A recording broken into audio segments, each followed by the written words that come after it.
Thanos snaps his fingers. Nothing happens. The mad titan stares at the golden gauntlet, 6 infinity stones burning bright, yet powerless. For the first time in millennia, confusion crosses his face.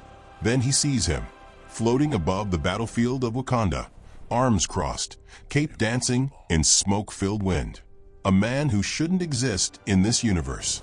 A man holding the severed gauntlet in one hand like a broken toy. Tony Stark's armor locks up. Thor whispers something in old Asgardian, a prayer. Steve Rogers, bleeding and broken, laughs. Actually laughs. Impossible, Thanos breathes. The stranger's eyes glow red. You collected 6 stones to become a god, Superman says, descending slowly. Where I come from, gods kneel. The Infinity Stones don't hum anymore. They scream. Because destiny just met something it never calculated. A man who doesn't believe in destiny. The breach opens without warning. One moment, Clark Kent is falling through the remnants of a collapsing dimension. Darkseid's Omega beams still burning in his memory. The next, he is somewhere else entirely. Different stars, different gravity, different everything. He floats in the void between worlds, disoriented, alone, reaching for the familiar heartbeat of Earth and finding only silence. His Earth is gone. Destroyed? Displaced? He cannot tell. The last thing he remembers is pushing Darkseid into the dimensional rift, feeling reality tear around them both. Now there is only this. A universe that hums with unfamiliar energy. 6 distinct frequencies pulsing somewhere in the distance, like beacons calling to something ancient. Clark closes his eyes and listens. Through the cosmic static, he hears it. Faint, desperate, human, screaming. He moves toward the sound, crossing light years and heartbeats, following the trail of terror until a blue marble appears before him. Earth. Not his Earth, but close enough to make his chest ache. Close enough to matter. The island of Manhattan burns beneath him. Alien ships pour through a wound in the sky. Creatures he does not recognize spilling onto streets filled with running civilians. A massive serpentine beast tears through a skyscraper, glass and steel cascading down toward crowds too slow to escape. Clark does not hesitate. He descends like a falling star, intercepting the debris before it lands. Heat vision carving precise lines that reduce concrete chunks to harmless dust. The civilians below freeze, staring upward at a figure they have never seen, a man in blue and red hovering where death should have been. Clark does not pause to explain. There is no time. He is already moving, already tracking every heartbeat in danger, already calculating trajectories and priorities. A school bus dangles from a collapsed overpass. He catches it, sets it down gently, pulls children from windows with hands that could crush mountains but choose to cradle instead. A fire station collapses inward. He burrows through rubble, emerging with 7 firefighters who blink at sunlight they never expected to see again. A leviathan roars toward a crowd of thousands. He meets it mid-charge, fists connecting with alien flesh, redirecting momentum upward, away from the innocent, depositing the beast into the Hudson River, where its thrashing cannot harm anyone. For 23 minutes, Clark fights alone. He does not know the names of the heroes struggling nearby. The man in red and gold armor firing beams that barely scratch the invaders. The woman with flaming red hair coordinating civilian evacuation. The giant green figure roaring at enemies twice his size. But he sees them fighting. He sees them protecting. That is enough. Clark works around them, filling gaps, covering weaknesses, ensuring that every attack they miss, he catches. Every civilian they cannot reach, he saves. Every threat they cannot stop, he neutralizes. The invaders begin to notice. Their tactics shift. More forces converge on the man who seems unkillable, the anomaly disrupting their carefully planned assault. Clark lets them come. Energy, weapons discharge against his chest. He feels warmth, nothing more. Bladed limbs swing toward his face. They shatter on impact. A leviathan opens its massive jaws and attempts to swallow him whole. He simply pushes outward, tearing through the creature's body without malice, emerging covered in ichor but unharmed. The tide of battle shifts. What was certain defeat becomes uncertain survival. What was hopeless becomes possible. Tony Stark lands beside him as the last transport ship retreats through the portal. The armor is scorched, systems damaged, repulsor output down to 30%. But the man inside is alive, and that matters more than machinery. "Who the hell are you?" Stark demands, faceplate retracting to reveal exhausted eyes and a jaw tight with suspicion. Clark considers the question. In his universe, everyone knew Superman. Here he is no one. A stranger wearing hope on his chest. "Someone who wants to help," he says simply. Before Stark can respond, the sky tears open again. Not with invaders this time, but with something worse. A presence. A weight. Clark feels it pressing against reality itself. 6 frequencies harmonizing into something that makes his skin crawl.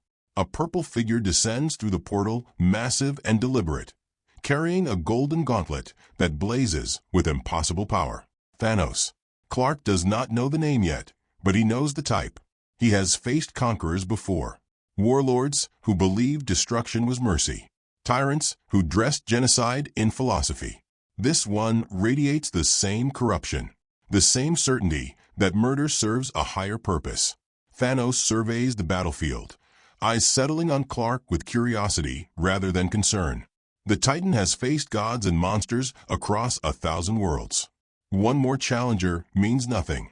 "You are new," Thanos observes, voice resonant with ancient confidence. "I would remember destroying something like you." Clark steps forward, positioning himself between Thanos and the wounded city. "You will not destroy anyone today." The gauntlet pulses. Power Stone energy gathers. Purple light building toward annihilation. Clark moves first. He crosses the distance between them faster than thought, fist connecting with Thanos' jaw before the Titan can complete his attack. The impact echoes across Manhattan, shattering windows for blocks, sending Thanos skidding backward through concrete and steel. For one frozen moment, the universe holds its breath. Then Thanos rises, rubbing his jaw, and for the first time in millennia, he smiles with something other than condescension. "Interesting," the Titan says. The battle begins in earnest. Thanos is skilled beyond measure, a warrior forged across countless campaigns, wielding the Infinity Stones with expertise born of obsessive study. He bends space around Clark, creating pockets of crushing gravity. He manipulates time, slowing Clark's movements, speeding his own attacks. He reshapes reality itself, turning air into acid, ground into quicksand, light into chains. Clark adapts. He has fought beings who manipulated physics before. He has faced magic that rewrote the rules of existence. He has endured attacks that would unravel lesser beings at the molecular level. He endures this too. Every manipulation Thanos attempts, Clark powers through. Every trap the Titan constructs, Clark dismantles. Every attack meant to end the fight instantly, Clark survives and answers with force that drives Thanos backward. They trade blows across the ruins of Manhattan, each impact creating craters, each exchange leveling what little remains standing. Clark protects civilians even mid-fight, redirecting battles away from shelters, catching debris before it can kill. Thanos notices. You divide your attention. The Titan observes between strikes. You could press harder. Why hold back? Clark blocks a reality stone manipulation that tries to turn his blood to stone. Because the moment I stop caring about innocent lives is the moment I become you. Something flickers in Thanos' eyes. Not doubt. Not yet. But recognition of something unexpected. Fascinating, Thanos says. You believe mercy is strength. I know it is. The gauntlet blazes brighter. Thanos commits fully, all 6 stones working in concert, reality fracturing around them both as power beyond comprehension focuses on a single target. Clark feels it. For the first time since arriving in this universe, he feels actual pressure. Not pain, not yet, but resistance.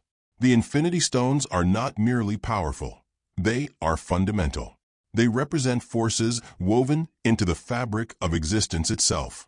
Fighting them is fighting reality. Clark fights anyway. He pushes through the assault, every muscle straining, every cell burning with effort. Heat vision blazes from his eyes, meeting the combined energies of the stones, creating a collision point where physics simply stops making sense. The ground beneath them vaporizes. The air ignites. Space itself begins to tear. Thanos presses harder. Clark refuses to yield. For one eternal moment, they are locked together. Absolute power meeting unwavering will. Neither gives ground. Neither surrenders. Then Thanos does something Clark does not expect. He retreats. The Titan steps backward, gauntlet dimming, expression thoughtful rather than defeated. You cannot win, Thanos says calmly. Even if you destroy this body, I have contingencies. Even if you shatter the stones, the imbalance remains. Half of all life must be erased to save the whole. This is not cruelty. It is mathematics. Clark stands amid the devastation, chest heaving, feeling the strain of a fight harder than any he has faced in years. Then your math is wrong. Thanos tilts his head, genuinely curious. You would let trillions die slowly rather than billions die quickly? I would find another way. There is no other way. There is always another way. Thanos studies him for a long moment. Then the space stone flares and the Titan vanishes, leaving behind only scorched earth and unanswered questions. Clark does not pursue. Not yet. He has wounded to help, rubble to clear, lives to save. The fight will continue, but so will the work. He turns to find the Avengers staring at him. Tony Stark's expression cycles through suspicion, calculation, and grudging respect. Captain America grips his shield tighter, recognizing a soldier's stance even in an alien body. Thor studies him with narrowed eyes, sensing power that rivals his own. Black Widow maintains careful distance, analyzing threat potential. Bruce Banner breathes slowly, the Hulk pacing restlessly beneath his skin. We need to talk, Stark says finally. Clark nods. Yes, we do. The conversation happens in what remains of Avengers Tower, surrounded by damaged equipment and exhausted heroes. Clark explains what he can. Another universe. Another Earth. A battle against a different tyrant that ended with dimensional displacement. He does not know how to return home. He does not know if home still exists. The Avengers listen, with varying degrees of belief. So you are just here to help, Stark summarizes, skepticism thick in his voice. No agenda. No demands. Just pure altruism from a godlike alien. I am not a god, Clark says quietly. I am just someone with abilities trying to use them well. Thor snorts. That is exactly what a god would say. I have met gods, Clark replies. They are generally more arrogant. A surprised laugh escapes Banner before he can stop it. The tension in the room shifts slightly, becoming something more manageable.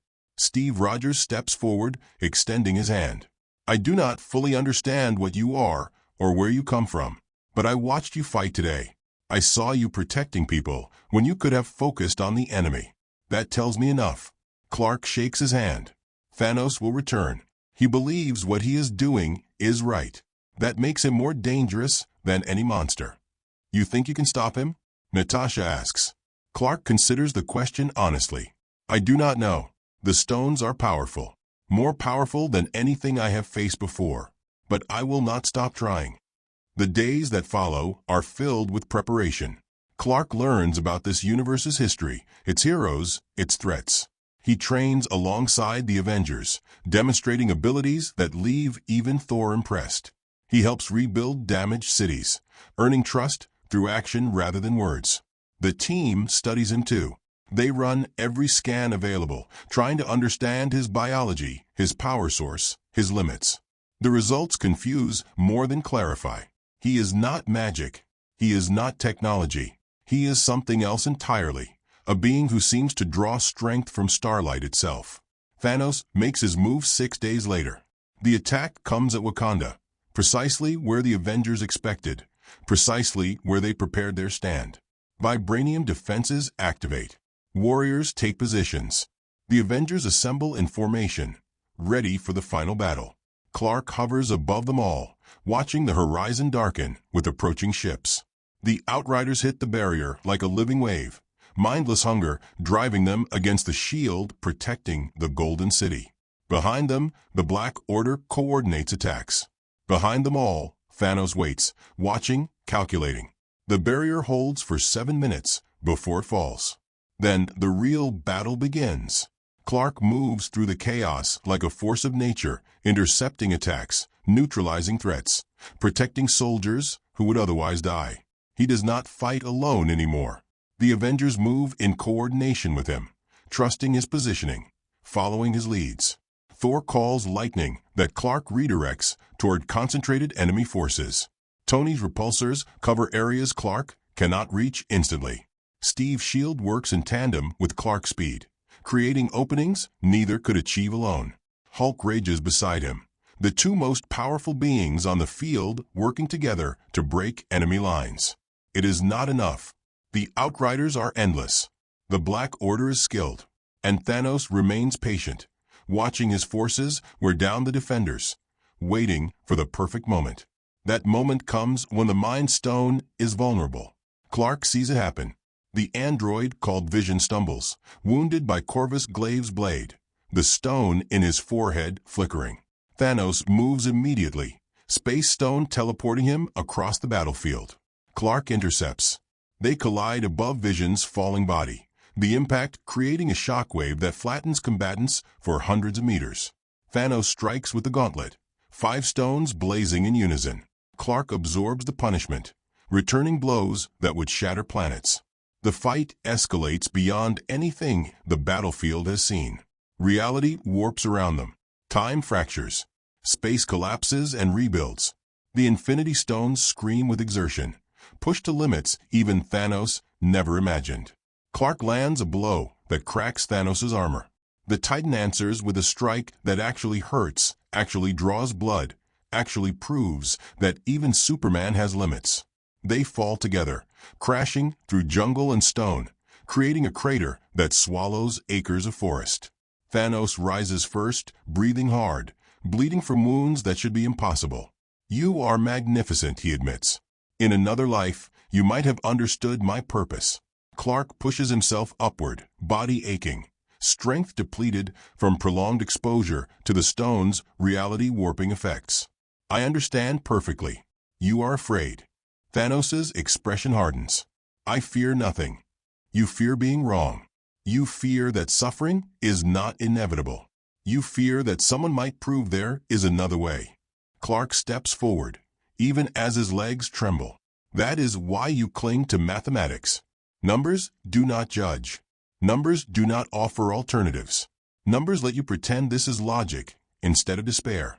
For one instant, Thanos hesitates. That instant costs him everything. Clark moves, not toward Thanos, but toward the gauntlet. His fingers close around the golden metal, heat vision blazing at point-blank range, targeting the connectors between stones. The gauntlet screams.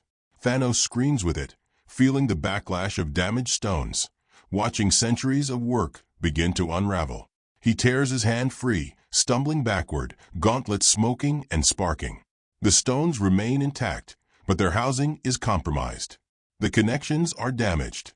The perfect weapon is now flawed. "No," Thanos breathes, staring at his maimed gauntlet. "No." Clark stands between the Titan and his army, wounded but unbroken. It is over. Thanos' eyes blaze with fury beyond anything he has shown before. It is never over. The Space Stone flares one final time. Thanos vanishes, taking his forces, leaving behind a battlefield suddenly silent. Clark's legs give out. He falls to his knees, the cost of fighting Infinity Stones finally claiming its due. Darkness creeps at the edges of his vision. His body demands rest it has not needed in decades. Strong hands catch him before he collapses completely. "Easy," Steve Rogers says, supporting his weight. "We have got you." Thor lands nearby, Stormbreaker crackling. "He lives." "Barely," Tony answers, scans running across his HUD. "Whatever those stones are made of, they did a number on him. He needs time." Clark forces his eyes open. "Vision." "Safe," Natasha confirms. "Thanks to you." Clark nods, relief washing through him. The gauntlet is damaged. Thanos will need to repair it before he can snap. That gives us time. Time for what? Thor asks. Clark looks up at the sky, at the stars hiding somewhere beyond the smoke and ash. Time to find another way. Wakanda celebrates that night. Not victory, survival. In the face of certain extinction, they endured. Soldiers embrace families they expected never to see again. Warriors honor fallen comrades. Children laugh in streets that should have run with blood. Clark stands apart, watching, healing slowly beneath foreign stars. Tony Stark finds him there. You know he is coming back. Yes. You know the stones are still out there. Still dangerous. Yes. So what is the plan? Keep punching until one of you stops getting up. Clark turns to face him. The plan is to prove him wrong. Not just defeat him. Prove him wrong. Show the universe that survival does not require slaughter. That hope is not weakness. That there is always another way. Stark studies him for a long moment. You actually believe that? I have to. The moment I stop believing it is the moment I become what I fight against. Stark nods slowly. Okay, Alien Messiah. Let us prove him wrong together. The universe watches. Thanos retreats to his sanctuary, wounded pride burning hotter than damaged stones. He will return. He will adapt. He will find a way to complete his mission because he cannot accept that he might be wrong. But for the first time, doubt exists.